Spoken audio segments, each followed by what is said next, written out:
National correspondent for the New York Times Magazine and a CBS News political contributor. He interviewed Hillary Clinton for this Sunday's magazine.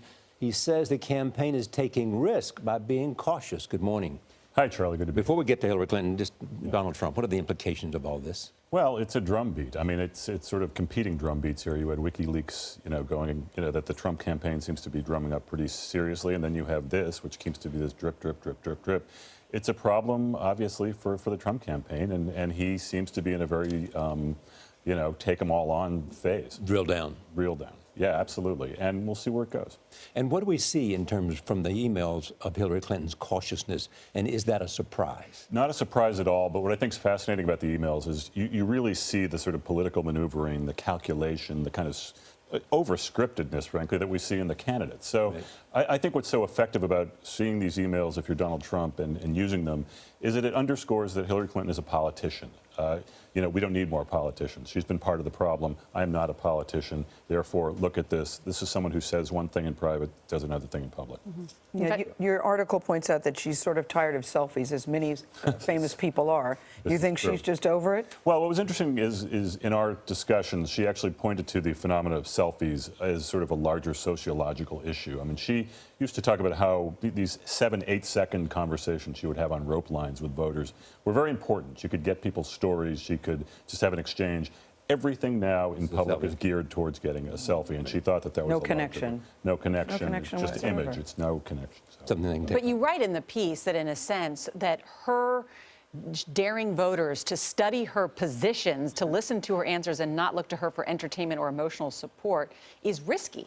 It's risky in this day and age, which is just so stimuli-based, which is so emotional. And Donald Trump, has propelled himself in a big way just by dominating the oxygen of this election. At the same time, it has sort of cut the glare against Hillary Clinton in a way that she's probably somewhat comfortable with. But yeah, there's a risk to be boring in this day and age, and there's also a risk to be familiar and predictable and calculated, as we're seeing in these WikiLeaks emails, and I think that is itself a risk. And that's what her husband is so good at.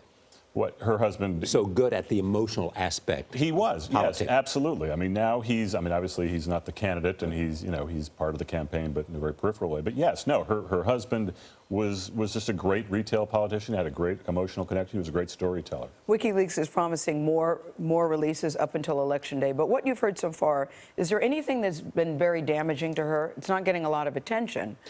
But is there anything that you think, okay, this is trouble? I think the cumulative effect, I think the drumbeat of it is, in fact, damaging. I think the public-private thing reinforces a lot of the worst images people have of her. So I think as long as that continues and these emails bolster that, it is problematic for her.